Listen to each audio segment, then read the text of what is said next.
नमस्कार। कक्षा 10 के साइंस के 6th लेसन जैव प्रक्रम में आज हम जानेंगे पोषण के बारे में। जैव प्रक्रम क्या है? वे सभी प्रक्रम जो सम्मिलित रूप से अनुरक्षण का कार्य करते हैं जैव प्रक्रम कहलाते हैं।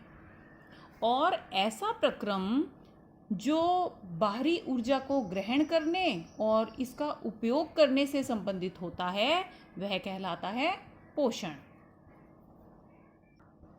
पोषण के आधार पर जीव दो प्रकार के होते हैं, स्वपोषी और विषमपोषी।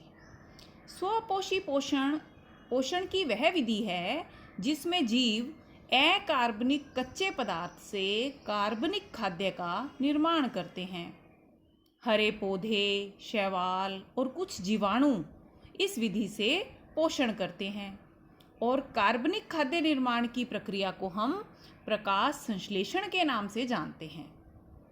प्रकाश संश्लेषण की क्रिया के लिए पौधों को कार्बन डाइऑक्साइड, जल, पर्णहरित और सूर्य के प्रकाश की आवश्यकता होती है। सूर्य का प्रकाश सूर्य से पर्णहरित पौधों के भीतर जो हरे रंग का वर्णक होता है वह पर्णहरित कहलाता है और वह हरित लवक नाम के कोशिकांग के भीतर होता है। कार्बन डाइऑक्साइड पौधों को वायुमंडल से मिलती है और जल वे अपनी जड़ों से ग्रहण करते हैं जिसे हम उपलब्ध करवाते हैं या वे भूमि से लेते हैं या वर्षा से लेते हैं। अब जब ये कार्य होता है प्रकाश संश्लेषण का तो पौधे बनाते हैं कार्बोहाइड्रेट, सरल कार्बोहाइड्रेट जिसे हम ग्लूकोज के नाम से जानते हैं, यानी कार्बन डाइऑक्साइड से बना कार्बनिक ग्लूकोज।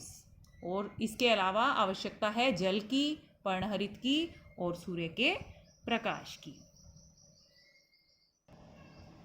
यानी हरे पौधे और शैवाल और कुछ जीवाणु ऐसे हैं जो कार्बन डाइऑक्साइड, जल, पर्णहरित और सूर्य के प्रकाश की उपस्थिति में कार्बन डाइऑक्साइड को कार्बोहाइड्रेट में बदल देते हैं। इसी कार्बोहाइड्रेट से पौधे ऊर्जा प्राप्त करते हैं और जो कार्बोहाइड्रेट बच जाता है उसे मंड के रूप में संचित कर दिया जाता है।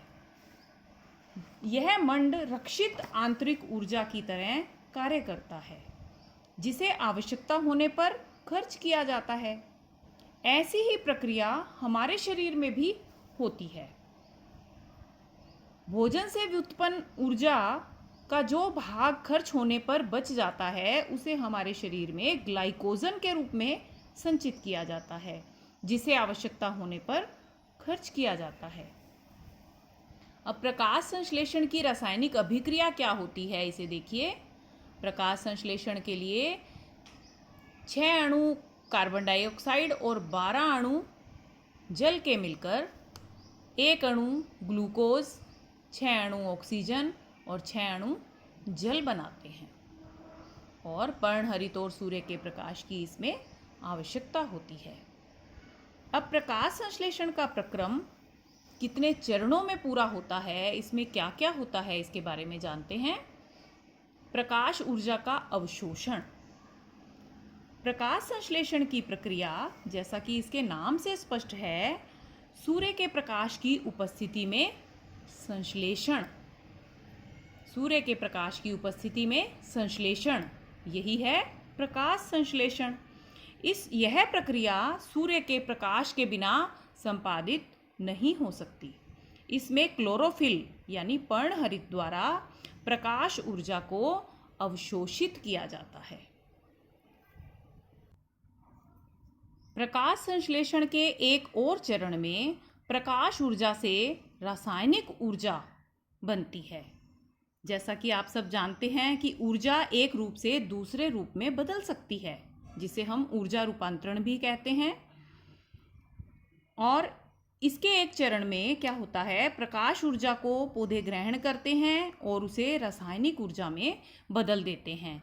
साथ ही इस क्रिया में जो जल के अणु हैं यानी H2O उसको हाइड्रोजन और ऑक्सीजन में तोड़ा जाता है, यानी जल के अणुओं का हाइड्रोजन और ऑक्सीजन में अपघटन होता है।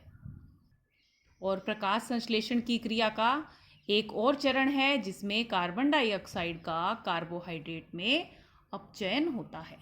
अब इसे अपचयन क्यों कहा? देखिए, इसमें जो 6 कार्बन डाइऑक्साइड के अणु हैं तो इसमें 6 कार्बन हुए और 12 ऑक्सीजन हुई। जब इससे ग्लूकोज बना तो इसमें 6 कार्बन के साथ 6 ऑक्सीजन जुड़ी हैं और 12 हाइड्रोजन के परमाणु भी जुड़े हैं। तो ऑक्सीजन कम हो गई क्योंकि यहाँ 1 के साथ 2 थी, यहाँ 1 के साथ 1 है और साथ ही 12 हाइड्रोजन के परमाणु भी जुड़े। इसका अर्थ है कि कार्बन डाइऑक्साइड का ग्लूकोज में अपचयन होता है। ये तीनों क्रियाएं, प्रकाश ऊर्जा का अवशोषण, प्रकाश ऊर्जा से रासायनिक ऊर्जा और कार्बन डाइऑक्साइड का कार्बोहाइड्रेट में अपचयन, ये इसी क्रम में हो यह आवश्यक नहीं है। मरूदबिद पौधों में यह क्रिया बहुत रोचक ढंग से पूर्ण होती है। ये पौधे रात्रि में कार्बन डाइऑक्साइड ग्रहण करके एक मध्यस्थ उत्पाद बना लेते हैं और फिर दिन में पर्णहरित सूर्य प्रकाश का अवशोषण करता है।